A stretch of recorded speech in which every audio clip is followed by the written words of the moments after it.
मंच पर विराजमान खेल विभाग की एवं कर्नाटक सरकार के अपर मुख्य सचिव आदरणीय शालिनी रजनी जी, मंच पर विराजमान आयुक्त श्री MP मुल्लई जी, नेहरू युवक केंद्र संगठन के राज्य निदेशक MN नटराज जी, M अनिल कुमार जी और नेहरू युवक केंद्र के DD साहब, देश के छत्तीसगढ़, झारखंड, ओडिशा, बिहार अभी आने वाला है, बिहार राज्य के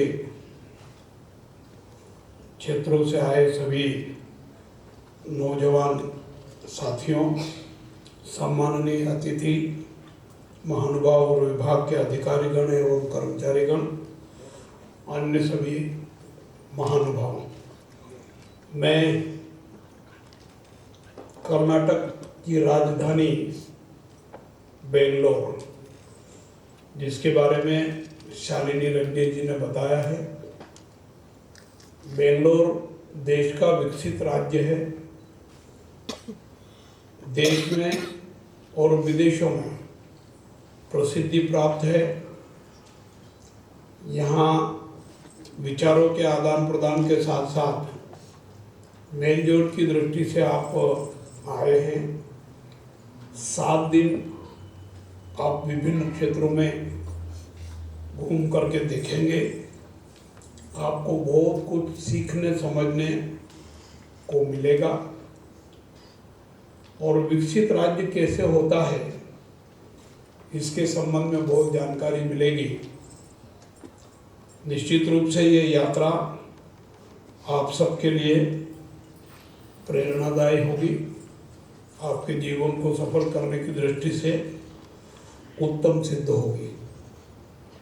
मैं भाषण दूं उसके पहले पूछना चाहता हूँ,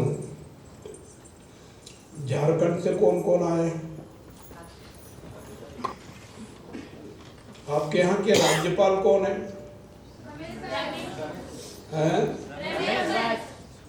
कौन है? रमेश बैस। कहाँ के हैं वो? छत्तीसगढ़। बिहार से कौन आए? अभी आए नहीं। और छत्तीसगढ़ में राज्यपाल कौन है? अनुसुईया उइके।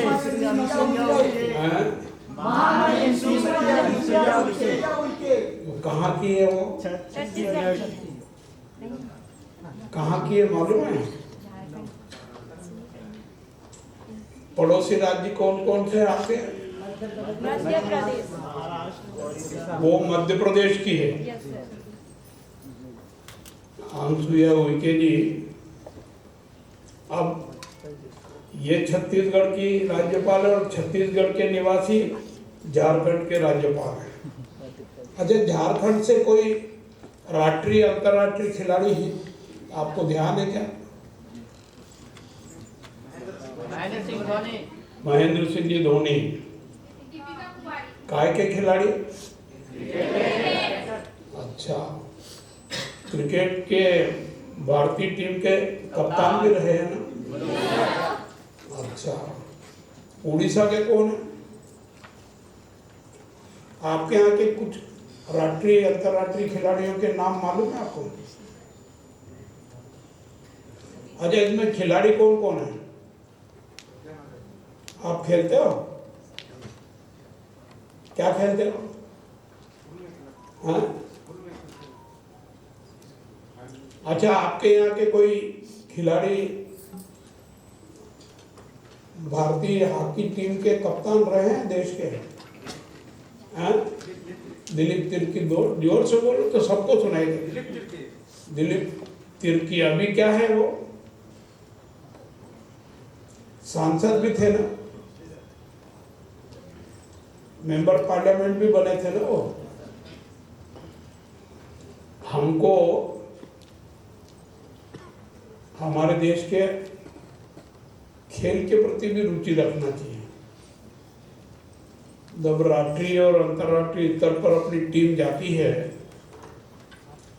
ओलंपिक में जाती है, भिन्न भिन्न एशियाई खेलों में जाती है और अच्छा प्रदर्शन होता है, तो हमारे प्रदेश का, देश का नाम गौरवान्वित होता है। और अगर कमजोर प्रदर्शन होता है तो हमको उससे कुछ सीखना चाहिए, खेल के प्रति रुचि लेना चाहिए, ऐसा मैं महसूस करता हूँ। मैं स्वयं खिलाड़ी था और हूँ, इसलिए मेरा एक अनुरोध है कि खेल के प्रति भी आप रुचि रखेंगे तो अच्छा है। कर्नाटक में तो बहुत सारे खिलाड़ी भिन्न भिन्न खेलों में अंतर्राष्ट्रीय स्तर पर नाम कमा चुके हैं। बेंगलोर का भी और कर्नाटक राज्य का भी गौरव बढ़ाया है। ऐसे एक दो प्रमुख खिलाड़ियों के नाम बता सकते कर्नाटक वाले?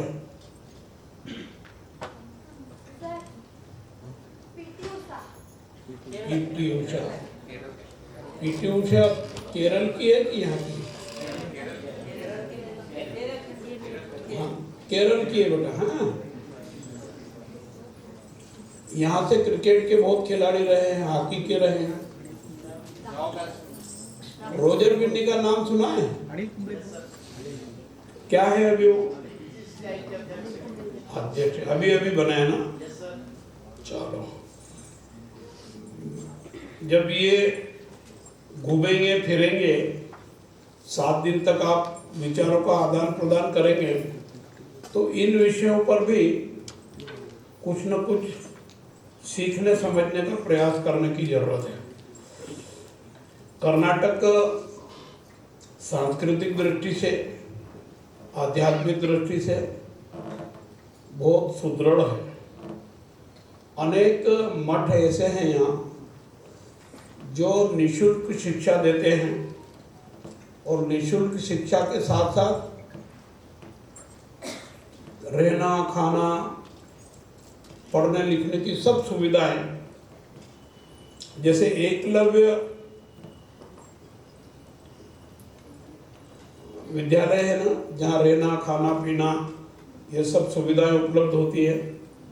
तो भारत सरकार की योजना के अनुसार तो वो है ही, परंतु यहाँ सामाजिक, आध्यात्मिक और धार्मिक संगठनों ने भी इस प्रकार की बहुत बड़ी बड़ी संस्थाएं बना रखी है और 100-50, 200 नहीं, 5-5, 10-10, 15-15 हजार बच्चों को गणवेश फ्री, खाना पाना फ्री, निःशुल्क शिक्षा और रहने की सुविधा भी। और उन सब संस्थाओं में बहुत अच्छा अनुशासन भी आपको देखने को मिलेगा। मैं आयोजकों से आग्रह करना चाहूँगा कि ऐसी कोई 2-4 संस्थाएं हैं, वहाँ भी इनको ले जा करके देखा। मैं एक सिद्धगंगा मठ है, वहाँ गया तो 10,000 बच्चे, ये हकीकत में सही में 10,000 बच्चों ने मेरा स्वागत किया और बहुत उत्साह के साथ किया। मैंने वो सब स्थान देखे, मैंने वो सब जगह देखी और उत्साह के साथ, बरसात आ रही थी फिर भी बच्चे बड़े उत्साह के साथ ये सब कर रहे थे। और वहाँ केवल कर्नाटक के ही बच्चे थे ऐसा नहीं, देश भर के भिन्न भिन्न राज्यों के बच्चे आए। ऐसे ही चुनचुनागिरी में है, सत्यसाई विश्वविद्यालय है, बहुत सारे सुत्तूर में है, ऐसे बहुत सारी संस्थाएं हैं। जिन राज्यों से आप आए हैं और जिस राज्य से मैं हूँ, उन राज्यों में भी इस प्रकार की 21 की सुविधाएं हैं, परंतु यहाँ बड़ी संख्या में ऐसी सुविधाएं हैं। अब समझ रहे होंगे आपकी ये विकसित राज्य कैसे हो गया। इन्हीं सब कारणों से ये विकसित राज्य है और इसका अध्ययन निश्चित रूप से आपके लिए बहुत हितकर होगा। मुझे प्रसन्नता हो रही है कि इन चारों राज्यों के आदिवासी क्षेत्रों के रहने वाले युवा छात्र छात्राएं यहाँ उपस्थित है। मेरा मानना है कि हम सुनकर, पढ़कर और देखकर और विचारों का आदान प्रदान करके बहुत कुछ सीख लेते हैं, समझ लेते हैं। अपने देश में प्राचीन काल से मेले के आयोजन होते थे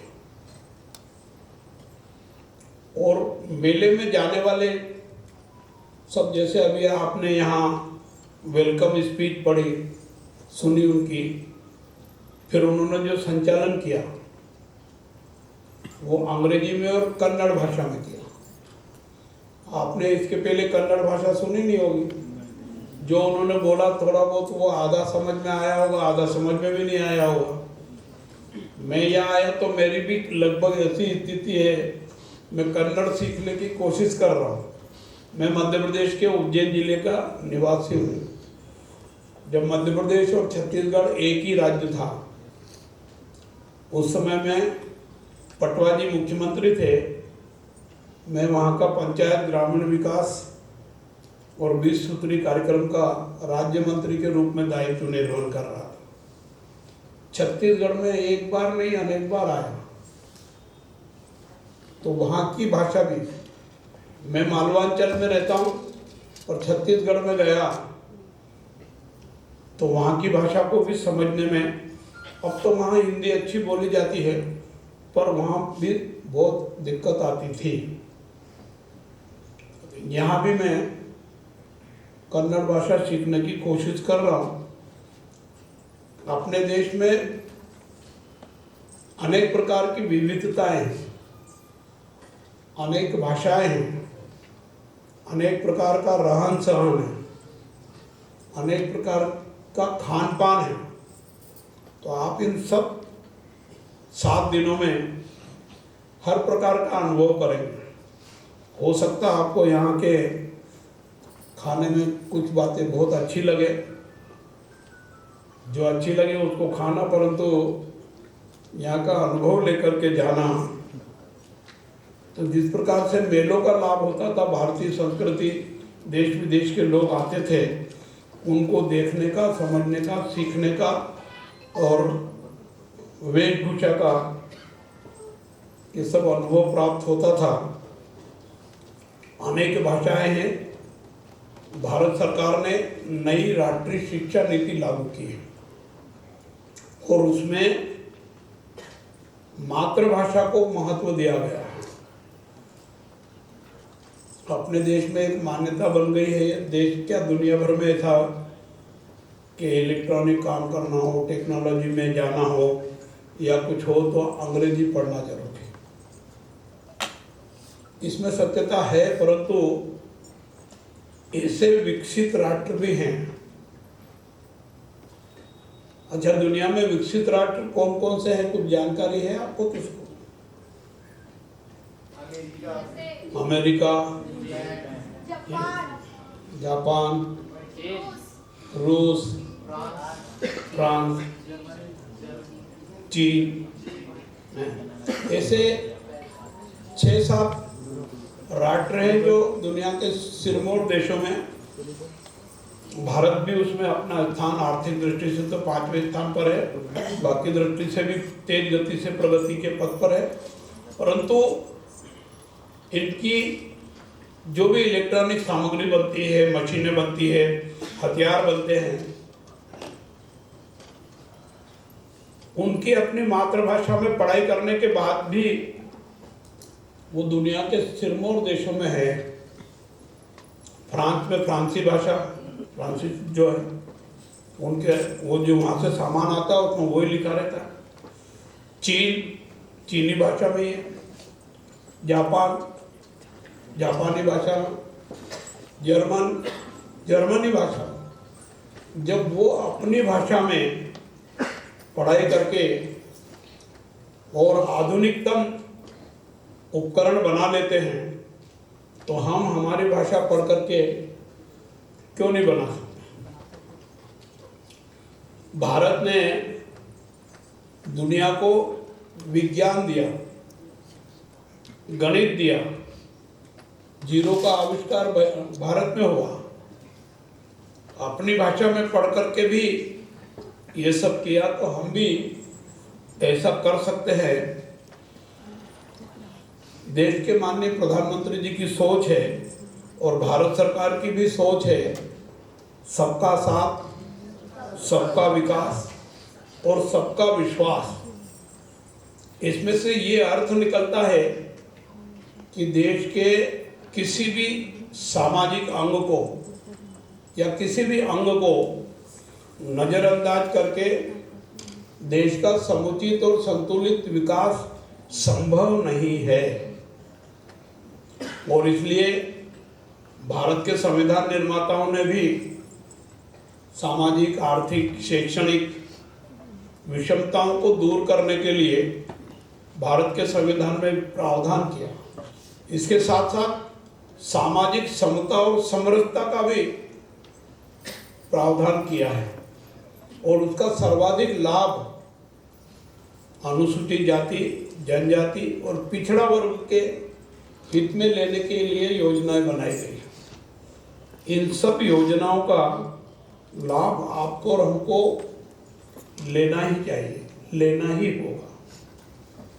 अब बहुत सारे समाज खूब विकसित है, जैसे बेंगलोर और कर्नाटक विकसित राज्य है, ऐसे ही समाज में कुछ सामाजिक गठबंधन ऐसे हैं जो बहुत विकसित हैं। अब हमको उनके बराबरी पर जाना है तो हम कितने पीछे हैं, इसका भी अध्ययन करने की जरूरत है और यह आपको यहाँ देखने को मिलेगा।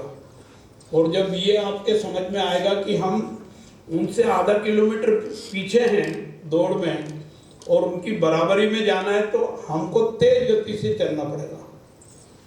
दौड़ना हो तो भी दौड़ना पड़ेगा, अर्थात कठोर परिश्रम करना पड़ेगा, ज़्यादा मेहनत करना पड़ेगी। उनकी तुलना में अधिक परिश्रम करके, सीख के, समझ के उनकी बराबरी में जाने की कोशिश करना पड़ेगी। और सरकार की जो भिन्न भिन्न योजनाएं हैं वो इन्हीं उद्देश्यों को लेकर के बनाई हैं। सामाजिक समता, समरसता और आर्थिक, सांस्कृतिक, सामाजिक अन्य प्रकार की जो विषमताएं हैं, उन विषमताओं को दूर इन योजनाओं को समझ के, सोच करके करने का प्रयास हमको करना होगा। और मैं सोचता हूँ कि आपका यह भ्रमण कार्यक्रम इस प्रकार की शिक्षा देने के लिए अच्छा अवसर है। आप और हम सब जानते हैं, देश के राष्ट्रपति, प्रधानमंत्री, वैज्ञानिक आदि प्रगति के पथ पर पहुँचे थे, उनसे हमको प्रेरणा मिलती है।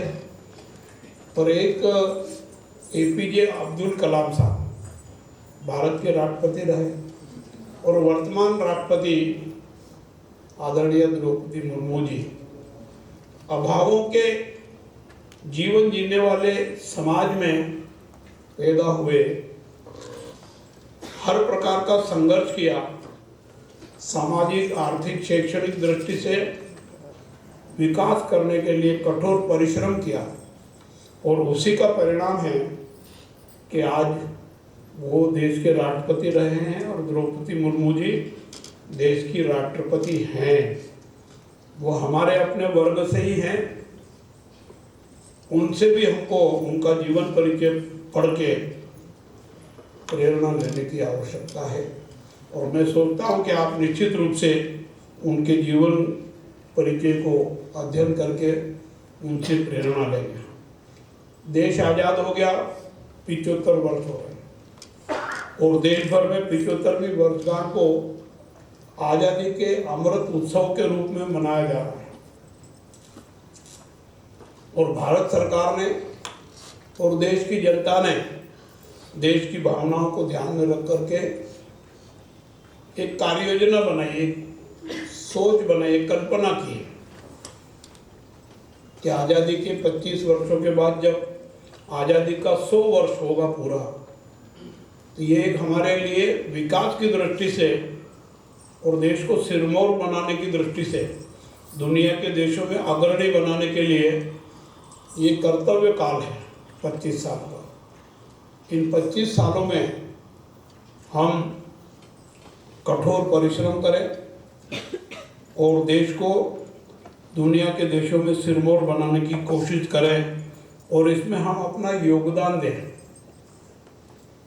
आज़ादी की लड़ाई में और हर क्षेत्र में, विशेषकर खेलकूद आदि में आदिवासी महापुरुषों का अहम योगदान रहा है। उनके योगदान को लोगों तक जानकारी मिले, इस प्रकार का प्रयास करने की दृष्टि से भारत सरकार ने 15 नवंबर को देश के जाने माने समाज सुधारक रहे,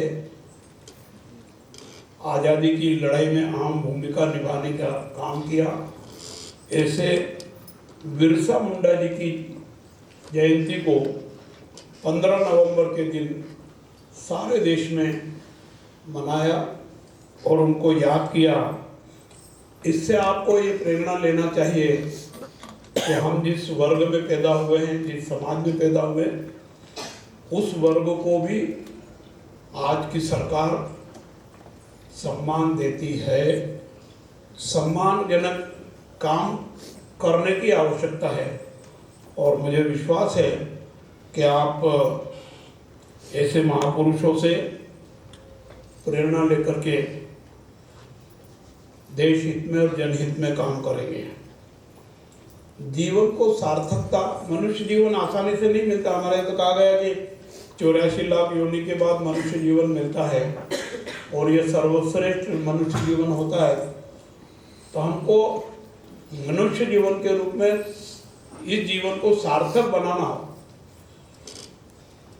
तो जो पहले सामाजिक कमजोरियां रही है, कुरीतियां रही है, कुछ खामियां रही है, उनको दूर करने की आवश्यकता है। जीवन को सार्थकता प्रदान करने के लिए सामाजिक असमानता, कुरीतियों और नशे जैसी चीज़ों से दूर रहकर, मुक्त होकर के देश हित में, हमारे परिवार के हित में, हमारे समाज के हित में काम करने की आवश्यकता है। मैं एक वाक्य कह सकता हूँ, हम समस्या नहीं बनेंगे, समाधान का प्रयास करने वाले होंगे। अगर समस्या बनने की बजाय समाधान कारक बनेंगे तो निश्चित रूप से देश और अपना समाज तेज गति से विकास करेगा। जलवायु परिवर्तन विश्व स्तर पर कष्टदायक होता जा रहा है। वनवासी क्षेत्रों में रहने वाले हमारे अपने समाज के लोगों ने वन संरक्षण के लिए, पर्यावरण को अच्छा बनाए रखने के लिए प्राचीन काल से ही प्रयास किए हैं। आज इस प्रकार का प्रयास और तेज गति से करने की आवश्यकता है। फिर आदिवासी युवा आदान प्रदान कार्यक्रम से आपको कौशल विकास एवं उद्योग, नई तकनीकी प्रौद्योगिकी के बारे में जानकारी प्राप्त होगी। विशेषज्ञों की बातें सुनने को मिलेगी। कैरियर को सुधारने की दृष्टि से जानकारी प्राप्त करेंगे। राज्य के विभिन्न भागों का भ्रमण करके यहाँ की सांस्कृतिक और भौगोलिक स्थिति से परिचित होने का भी अवसर मिलेगा। और निश्चित रूप से जब हम विकसित राज्य में आए हैं, विकसित शहर में आए हैं, देश और दुनिया में प्रसिद्धि प्राप्त शहर और प्रांत में आए हैं, तो निश्चित रूप से यहाँ से बहुत कुछ सीखा जा सकता है। मैं अपील करूँगा कि आप एकाग्रता के साथ जिस उद्देश्य से आए हैं, उस उद्देश्य को पूरा करने की दृष्टि से अपने कर्तव्य के प्रति वफादारी निभाते हुए स्वयं के हित में काम करेंगे, आपके लिए निश्चित रूप से फायदेकारी होगा और आपका जीवन सफल होगा। इस कार्यक्रम की सफलता के लिए मैं केंद्रीय सरकार के संस्थानों, कर्नाटक सरकार, युवा और खेल मामले, नेहरू युवा केंद्र आदि संगठनों के प्रति आभार व्यक्त करता हूँ और कार्यक्रम सानंद, निर्विघ्न और मंगलमय हो, इसी कामना के साथ आपका स्वागत करते हुए, आपका अभिनंदन करते हुए आपको धन्यवाद देता हूँ। जय हिंद, जय भारत।